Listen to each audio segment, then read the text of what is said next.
glimpse of math, you've heard the word function before. Now, don't go over to USC or UCLA. And that professor, for some reason, you may have taken a course, who knows, and you have an auditorium. I've taught in auditoriums where I had, I think it was close to 150 students at one place where I taught, all in one huge auditorium, which is madness, to try to teach math with a large crowd like that. All of a sudden, you're in it at USC, and for some reason, they say, who knows what a function is? And you put your hand up real quickly. I know what a function is. You do? Yeah, what is it? And the student would say this.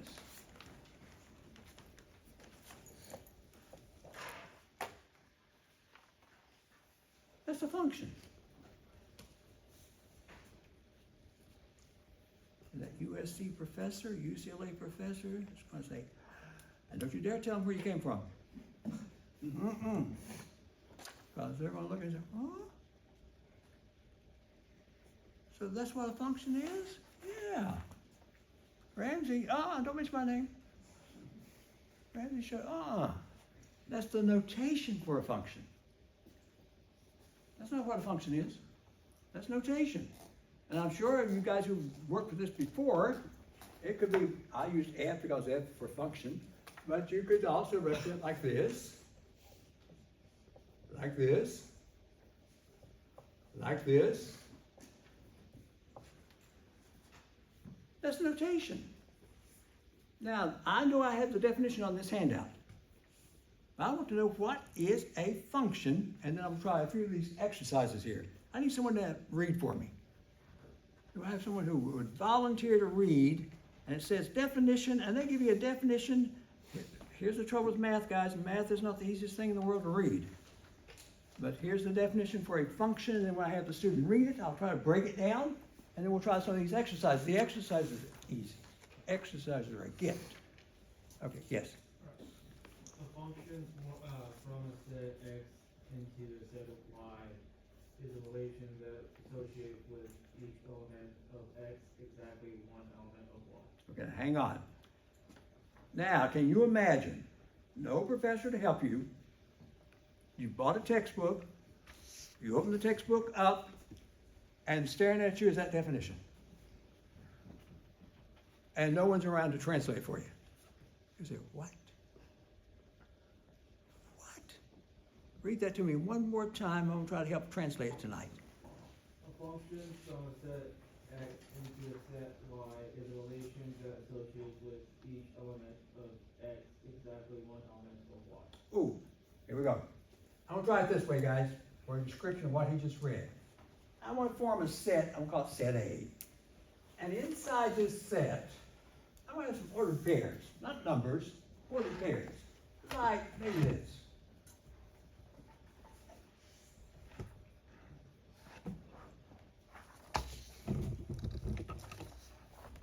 I made these up real quickly, just standing here. Let's say you have 4 ordered pairs listed. You step back and look at it. Pretty good. Now he says, Professor, that could be an example of a function. If, if you don't mind, read to me one more time. A function from a set x into a set y is a relation that associates with each element of x exactly one element of y.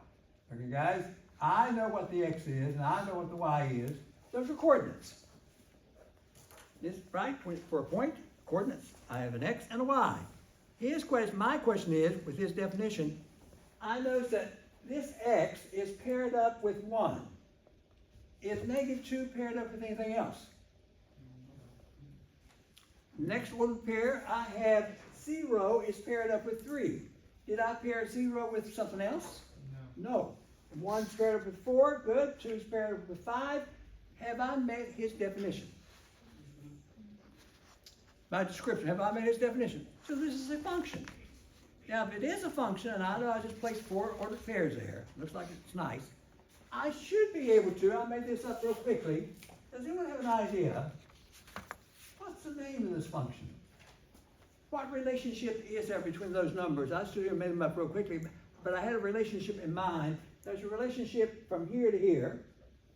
which is the same relationship from here to here, same relationship from here to here, it doesn't vary, and same relationship to get from 2 to 5.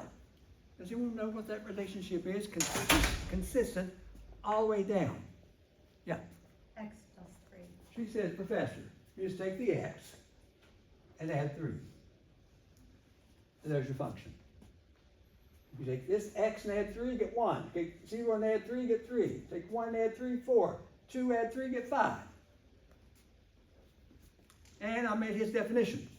So I can use that f of x notation. Now on the other hand, another set B, I'll try this. Watch carefully. -2 is paired up with 4. -1 is paired up with 1. 0 is paired up with 0. Then we throw 2 with 4. I know the x and the y that he's mentioned in that definition. Here's my x. Here's my y. First, can I consider this a function? Let's check and see what he read to me. -2 is paired up with 4. Do I have -2 paired up with anything else? No.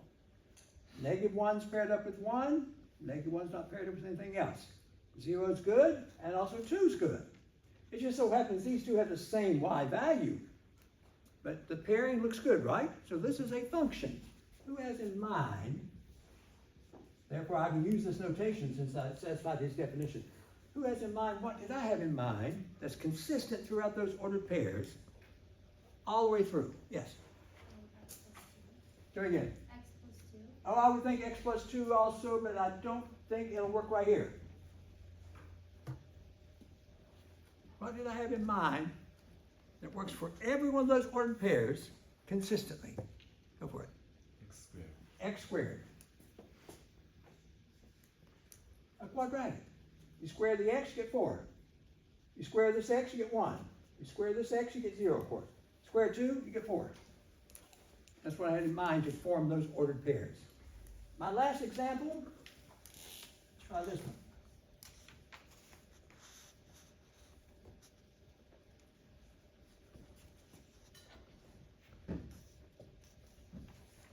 We'll try some of those easy exercises.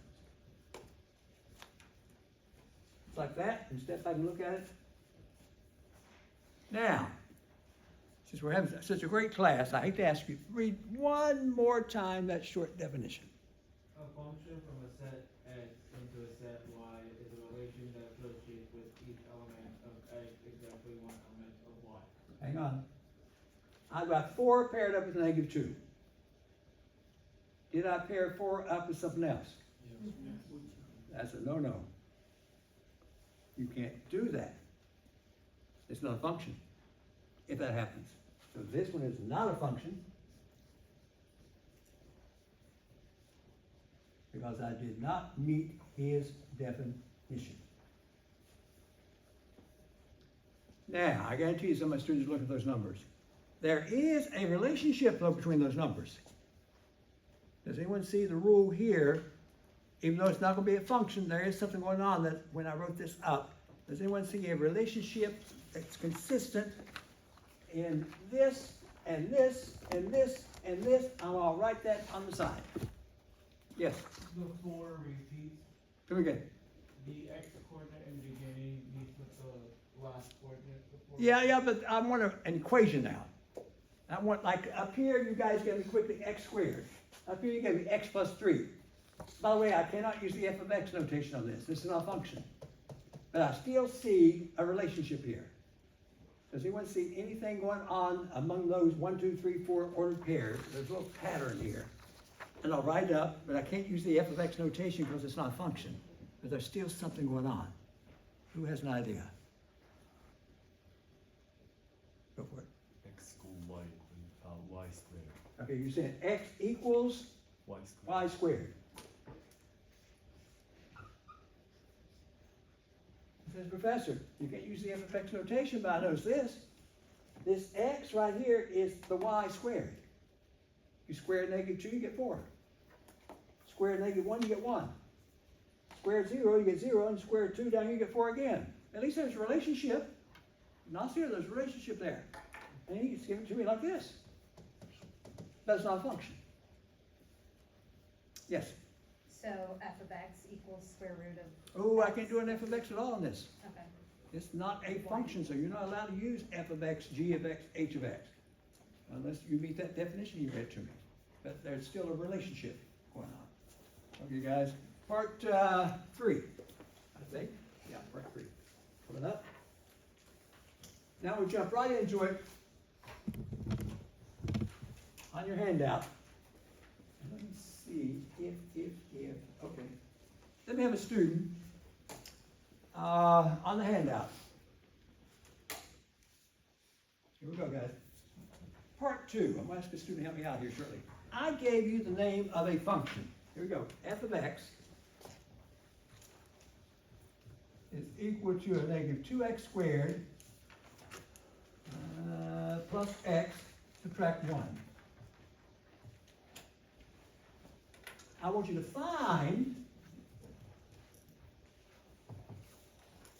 first f, look at this, of 0.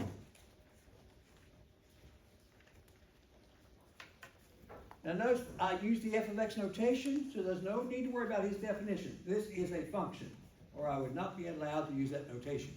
So don't worry about the definition, it is a function. What am I asking to find? Well, I guess I'm asking to find this. Replace x by what? 0. If you replace all those x's by 0, I know it looks trivial right now. Say, Professor, are you kidding? The answer is negative 1. You're finished. Now, but I don't see a few smiles on your faces here shortly. Because this is not solving an inequality. This is not sign analysis. Next one looks like this. I'm looking for f of a negative 4.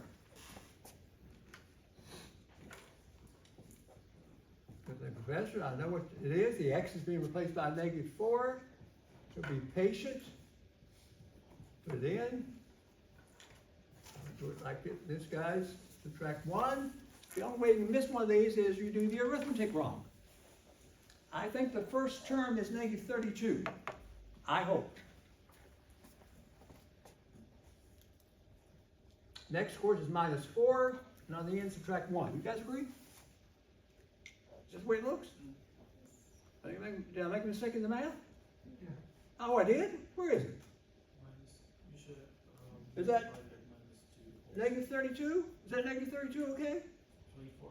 Right there, 16? Oh, yeah, That don't scare me. Is that 16? What's 2 times 16? 32, that's a negative. Next is just a negative 4 brought down, a negative 1. If I add all those up, guys, I think it's a negative 37. Is that true? Yes. There's the answer. You miss one of these when you finally have a quiz on this, which is not this Wednesday. You'll see these on the exam next Wednesday. You miss one of these, I'm gonna write on your paper. You went wrong. Oh, you went wrong. What happened? How could you miss this? Yeah, you can't miss one of these. Okay, next one looks like this. F of 3 halves. A little awkward for a fraction, but negative 2, 3 halves squared, plus 3 halves, subtract 1. Now watch us mess up on the arithmetic if we're not careful. This is a negative 2. I think when I square that, it's what, 9 over 4? Help me. I think. Plus 3 halves, subtract 1. I just squared the 3 halves. Do a little canceling here, guys. I can cancel 2 into 4. Get 2. So I think that first term is a negative 9 halves. Plus 3 halves, subtract 1. And then you need to put all those together with the common denominator. Some students may see it right quickly to save you a little time, guys. We see what it is. I'm using a common denominator of 2.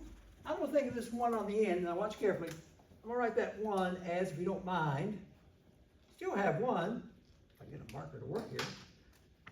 I'm going to think of this as 2 over 2. It's still 1. And everything now is over 2. Add them up, -9 plus 3 is a -6. -6 minus 2 is a -8. Over 2, guys, check my arithmetic out. Is it -4? Yes or no? I did it quickly. Is it? Yes. Is it -4? You put all that together? When I do the arithmetic, is it? That one's done. No problem. And, oh my goodness, gotta stop here. I'm gonna do one more here. Number 4, I'm gonna call it. And I'm gonna stop and talk to you a little bit here. The next one looks like this, or I'm gonna make it look like this. F of x subtract 5 is on that handout.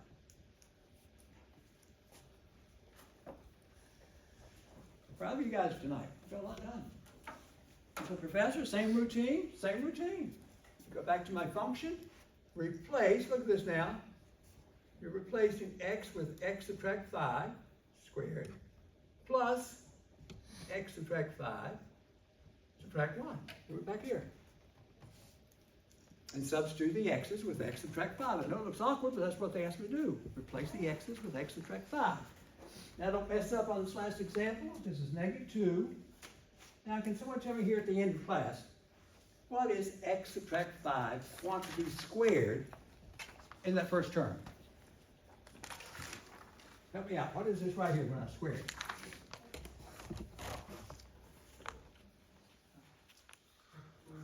X squared over here. Tell me more. Minus 10x, I hear. Tell me more. 25. Plus what? 25. 25, thank you. I'll come back to that. Over here, still got x subtract 5. Nothing being done there. Subtract 1. Let's try to crunch it out and see what this thing looks like. Not solving, we're not solving anything. Now the distributive property, distributive -2, be careful. -2x squared turns into a positive 20x minus 50. Still got this.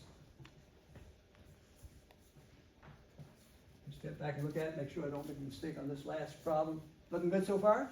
Yes. Combine like terms, I have -2x squared all by itself. It's a quadratic. X's combined, I see this can be combined with this, that's 21x. My numbers, is that a -56? I'm on top of the board here. Is that correct, guys, or not? Yes. And there's the answer.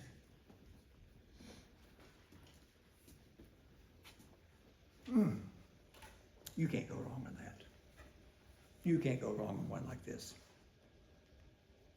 And I don't have time tonight until you might see that last one down there. Was the last one asking you to find f of x plus h? Was that the last one? Which we're not going to do tonight. That's why I say for the last one. That one might be a little different. We'll see later. Guys, any concerns here about what we did tonight? I thought we had a good night tonight. Got a lot done. Got a lot of work done. Okay, let me recap and summarize some things here. Wednesday, first quiz, 10 points. It's going to be fairly short. Probably a couple of equations to solve.